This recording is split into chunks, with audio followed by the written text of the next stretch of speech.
dia, boa tarde, boa noite. Meu nome é Juvenal, estou como PEC de Biologia aqui no Núcleo Pedagógico da Diretoria de Ensino e essa semana nós trazemos a segunda parte da apresentação dos trabalhos da Feira das Ciências que ocorreu na Unicamp. Então hoje vocês vão apreciar as apresentações que foram apresentadas no período da tarde, no dia da Feira das Ciências. Espero que apreciem e que compartilhem com os colegas para que possamos trazer muito mais trabalhos para as próximas que virão. Boa TPC para todos. Obrigado.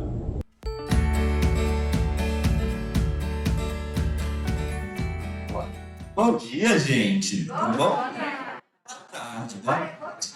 Seguinte, nós somos da Escola Maria Julieta. Eu gostaria de falar assim, eu posso? Posso falar assim?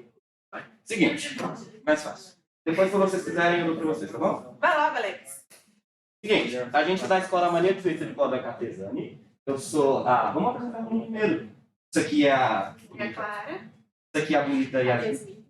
E eu, quem vos fala, o nome mais importante, sou Alexander. Seguinte, nosso projeto ele se baseia na cidade sustentável. O que consiste isso, Maria? Fala para mim, por favor.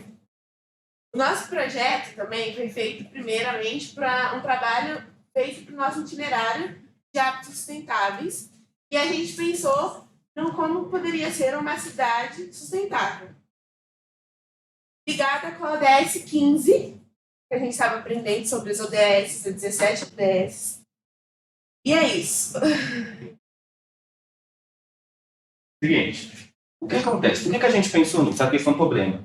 As nossas cidades, elas hoje, atualmente, elas são muito poluídas e não tem sustentabilidade nenhuma delas, resumidamente. É muita poluição de carbono, sujeira nas ruas, pouca verde. Você não vê quase verde nas nossas cidades. Então, a gente pensou, vamos usar isso.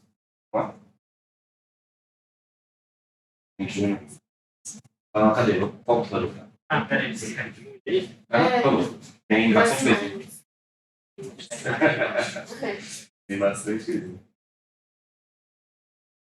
Para ser sustentável, a gente usou o jogo Minecraft, porque se tem um jeito de fazer na vida real, não só ser muito trabalhoso, mas também teria muita poluição envolvida, que é o que a gente quer evitar. Então a gente decidiu fazer digital. A gente começou fazendo uma praça, onde todo mundo da comunidade pode visitar. Nós temos cultivação de abelhas, nós temos estufas, e nós temos casas sustentáveis. Algumas têm tetos verdes, paredes de vidro, e normalmente é isso. A gente usa transporte público para andar, porque enquanto um carro polui o suficiente, um ônibus polui a mesma quantidade de um carro e transporta várias pessoas.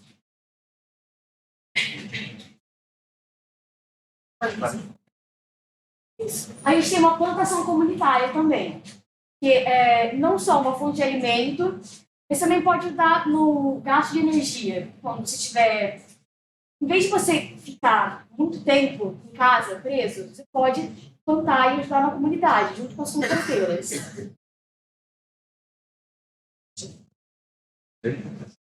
Nós temos, claro, saneamento básico, porque ninguém merece água poluída. Boa tarde, gente. Boa tarde. Meu nome é Maria Fernanda. Sou do nono ano A da Escola Flávio de Carvalho. Nós fizemos um estudo sobre os animais abandonados na rua da nossa comunidade, no Jardim São Marcos. E nós, alunos da Escola Flávio de Carvalho, fizemos uma pesquisa sobre a quantidade de animais abandonados nas ruas do bairro Jardim São Marcos e o porquê do abandono. Através de uma pesquisa que fizemos, perceba-se que teve um aumento na quantidade de animais abandonados nas comunidades presentes em São Marcos. Tem a suspeita que não estão completamente abandonados. Muitos deles têm dono, mas que não têm responsabilidade. Por exemplo, vai se ocupar de para se preocupar com todos os cuidados necessários, tipo, para se onde eles vão dormir ou se onde eles vão comer. E diante de uma dificuldade muito financeira, pior ainda mais, que ainda são as primeiras vítimas. Animais, segundo a revista de exame, abandono de animais, que são 70% diante de todo o Brasil.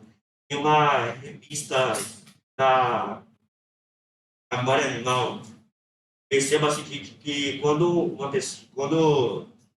existe uma suspeita, uma suspeita, diz que alguns donos estão obrigados a deixar os animais na casa antiga, porque nas futuras residências não tem espaço para os animais domésticos, motivando a que sejam deixados na sua casa antiga e abandonados. Meu nome é William, e através de uma pesquisa feita com 220 alunos da Escola Flávio de Carvalho, concluímos que 13% dos alunos abandonaram ou tiveram que doar alguns animais por condições financeiras. 42% dos alunos adotaram alguns animais durante o período da pandemia. Bom, boa tarde, meu nome é Yali, sou da Escola Maria Julieta de Godoy Carpesani e a nossa proposta hoje é mostrar para vocês o nosso desenvolvimento de um terrário embasado na 15ª DS. O nosso terrário ele é embasado na 15ª DS e ele fala sobre os ciclos da nossa natureza e de ciclos bioquímicos, biogeoquímicos, entre outros ciclos que acontecem dentro de um terrário e na nossa natureza. O nosso projeto, ele, como o Yarley já falou, tem o objetivo de relacionar com a aula DS15. E ele foi feito para a gente ter uma forma mais visual de como funcionam os ciclos no meio ambiente. Eu sou a Mônica, eu vou explicar como mais ou menos a gente fez o terrário e o que a gente precisou. A gente usou um pote de vidro com tampa, cascalho, carvão, terra adubada e uma manta acrílica. Isso, para montagem, a gente começou pelo cascalho, para drenar água, a manta para separar a areia do carvalho. Peraí, eu tô um pouquinho nervosa. Isso, o cascalho da areia. E a areia estava com pedacinhos de carvão e depois, por fim, as plantas. E nisso a gente acrescentou um pouquinho mais de água e fechamos o pote para ver o que aconteceu, que o ciclo varia, enfim.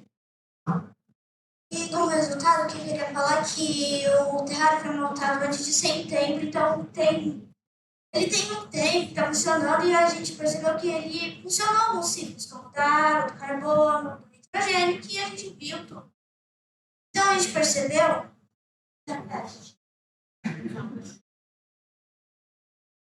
que deu certo o nosso terrário, então ele continuou vivo, as plantas continuaram crescendo e até teve uma surpresa que uma planta começou a formar muita saída. Então, deu certo o trabalho. Para finalizar, as considerações finais foi que quando se monta um terrário, se você deixar faltar algum tipo de material, ou se não, se você montar de forma errada, ele não dá certo. Isso está muito relacionado também ao nosso sistema. Com as queimadas, desmatamento, isso afeta o meio ambiente. Imagina que a nossa Terra é um grande terrário e a camada atmosférica... Bom, gente, eu sou a Vitória Fal, eu sou da eletiva Pegada Ecológica Mãos que Transformam da Escola Paulo Mangabeira. E hoje a gente veio apresentar o nosso projeto Mãos que Transformam, que também tem um dos projetos que é o Ecoponto. E eu vou iniciar falando um pouco da nossa eletiva, que no início do semestre desse ano, a gente falou um pouco sobre a educação socioambiental na nossa escola. A gente tratou um pouco da conscientização com os nossos alunos sobre os resíduos sólidos com eles. porque eles descartavam de forma correta, eles sempre tratavam os resíduos simplesmente descartando de forma correta, jogando os plásticos simplesmente em lixos orgânicos. E a gente trabalhou com eles a forma como eles poderiam reciclar esses lixos. E nesse segundo semestre, a gente trouxe para eles como eles poderiam tratar esses resíduos de forma mais, como poderia dizer, de forma mais sustentável, exatamente. Tratando também a parte social. Então, a nossa aluna Sabrina vai falar um pouco mais sobre essa parte. Bom, eu me chamo Sabrina, sou estudante da Paulo Mangabeira, da Brigada Ecológica. Mas imagine que você, sendo uma mulher que é vaidosa, sai cedo para trabalhar e cuida da sua família e principalmente do seu sustento. E que dentro da sua profissão ajuda a manter um mundo menos poluído e assim mais limpo, retirando assim os lixos recicláveis da nossa rua. E dentro dessa profissão você não tem proteção individual. E não é vista pela sociedade, passando assim por muitos problemas, seja ela físico ou até mesmo mental. Então, uma profissão que ajuda a acabar mantendo, né, o nosso mundo um lugar melhor e menos poluído. Que além disso, ela está ajudando empresas e muitas instituições. E aí, conseguiu notar que profissão é essa? Se você pensou dos catadores e catadoras de materiais recicláveis, você acertou.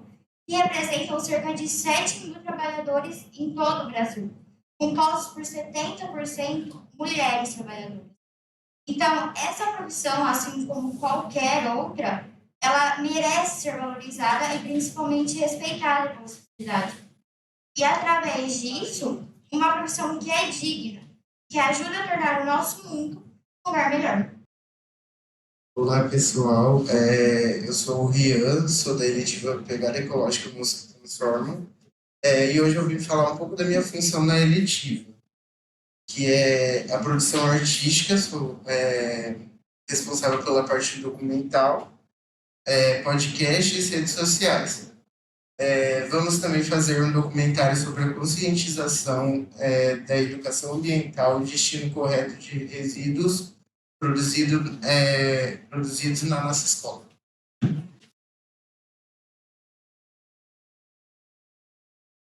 Bom, gente, continuando. A Sabrina ela falou sobre a parte social e nisso a gente pensou sobre o projeto do Ecoponto. Pensando na parte dos catadores, a gente pensou sobre o Ecoponto na nossa escola do Paulo Mangabeira. A gente quer trazer a arrecadação de 7.000 latinhas para a nossa escola, para conseguir um ecoponto para a nossa escola, justamente para que os resíduos sólidos sejam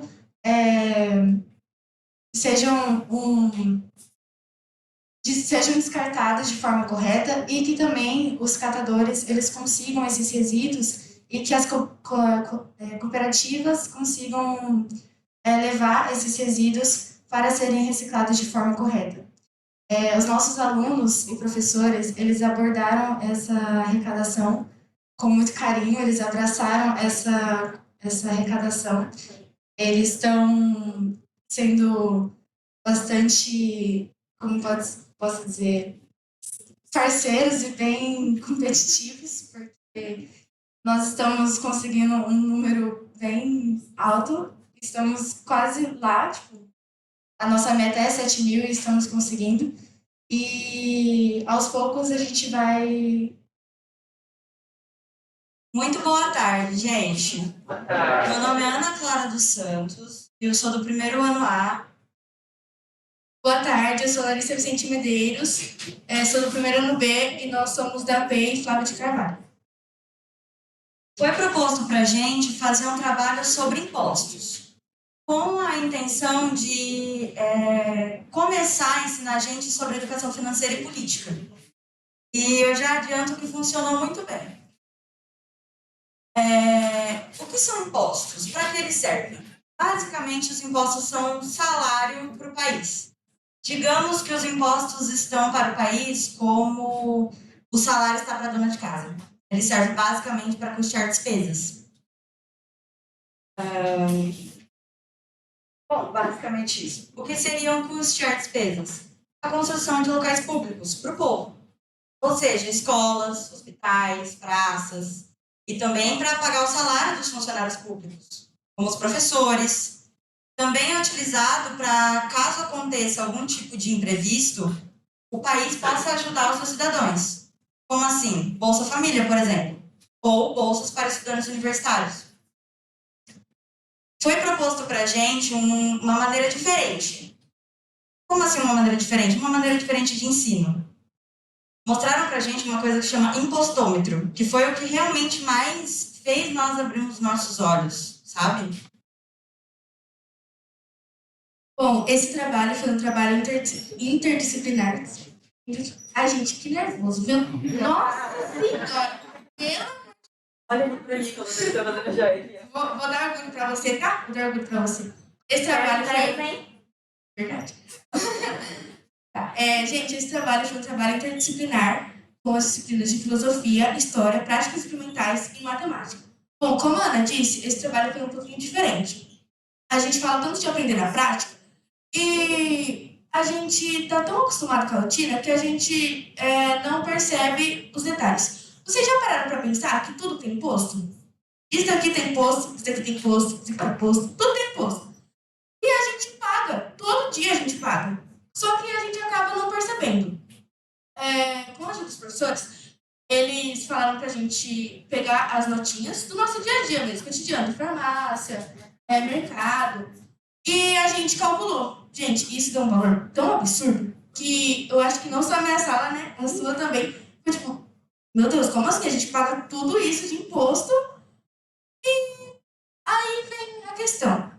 A gente vê esse imposto voltando pra gente, porque a gente gasta tanto dinheiro. Mas a gente está tendo uma educação de qualidade? A gente está tendo uma saúde de qualidade? Aqui vocês podem ver o gráfico e de 27% a 40% é imposto do valor total da compra. Ou seja, é muito. Então eu faço a pergunta para vocês. A gente paga tanto imposto, mas é voltado pra gente isso? Bom, as nossas considerações finais sobre esse projeto é que nós, estudantes, sempre pedimos para a escola, para os professores, para a direção, algo que a gente realmente vai usar na vida. Porque a gente sempre tem aquele discurso, fórmula de Bhaskara, para que eu vou usar? Se eu não for fazer algo voltado para ciências exatas, para que eu vou usar a fórmula de Bhaskara no dia a dia, no cotidiano? E isso foi algo que a gente realmente vai utilizar. Boa tarde, pessoal. Eu sou a Lara, da Escola José Levi do Prado. Hoje eu vim mostrar a nossa horta que a gente fez no projeto, junto com a nossa professora de matemática e de ciências, professor de ciências. O nosso projeto, a gente foi até o lugar onde já está sendo a horta e a gente fez as medidas. Lá, a gente colocou os pneus como as plantas, tipo, para irrigar. Aí tinha todos os canos PVC para passar por lá e jogar a água. Que vinha do balde, que tinha uma bomba que ligava os canos para passar água e irrigar.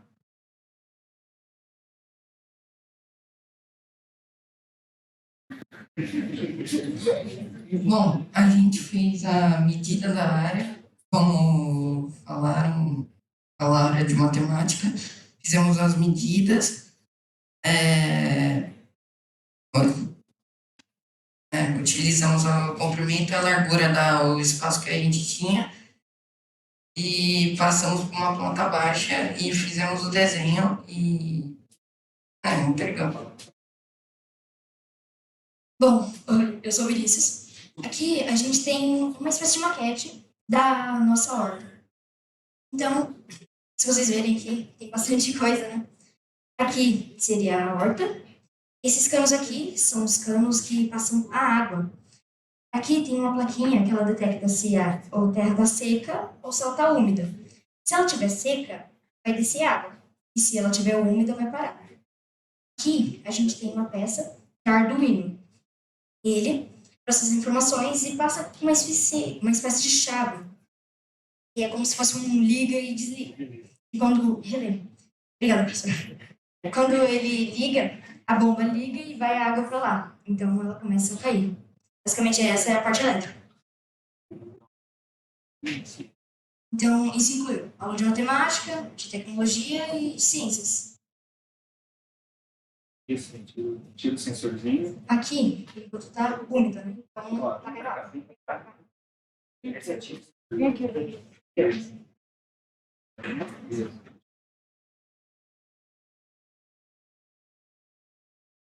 Boa tarde, pessoal. Nossa, você não fala no microfone. Meu nome é Monique Zambelan, eu estou aqui com o Felipe Toscano, Matheus Correia e Matheus Macedo. A gente veio representar a nossa escola, nossa sala, e fez um projeto cisterna. Bom, a gente realizou esse projeto junto com a professora Denise, na nossa aula de casa sustentável.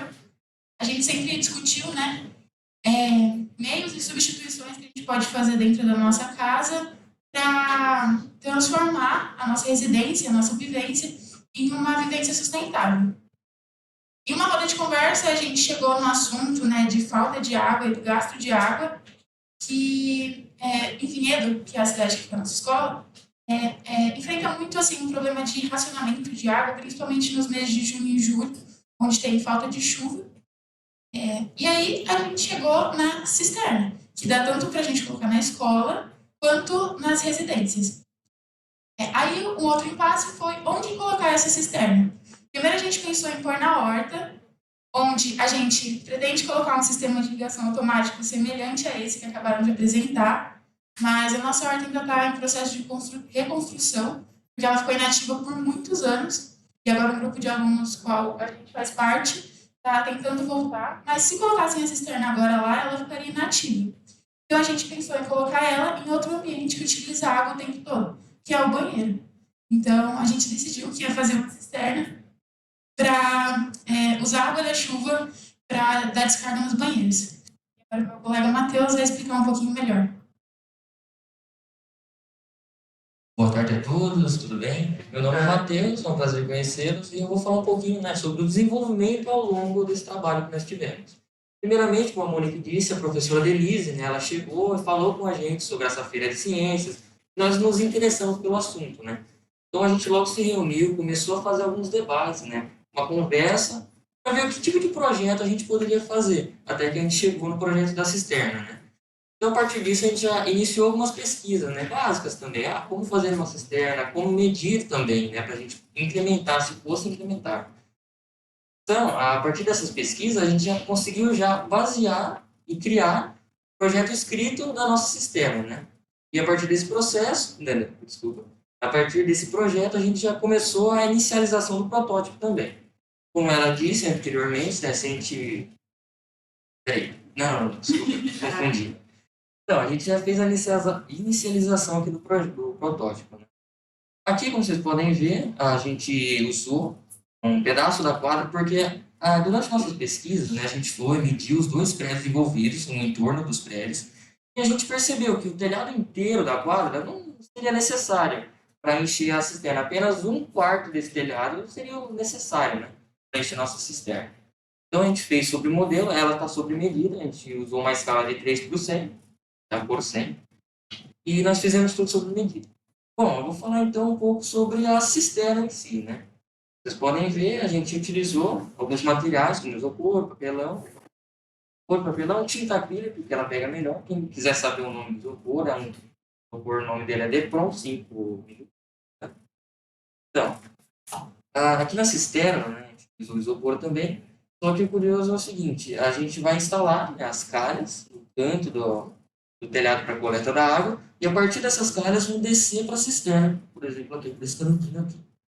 Ele vai descer e vai passar. Os tubos são subterrâneos e vão até o banheiro, né? Até as caixas d'água do banheiro. Elas vão até e vão subir. Mas como é que elas vão subir sem bomba? É claro, é um pouquinho de física, né? Como a água está um pouco mais alta, tem muito mais pressão, né, sobre a água dentro do cano. Então ela vai empurrar e vai subir. É um meio sustentável de não utilizar energia também, né? Por culpa de uma bomba ou algo do tipo. Bom, agora eu vou passar o microfone para o meu amigo Matheus, para falar sobre a conclusão para Boa tarde a todos. Um tema muito importante que a gente trabalhou muito em discussão na sala foi referente às mudanças climáticas, né? Que hoje em dia é um problema muito grande para toda a sociedade. E o projeto da cisterna foi uma forma de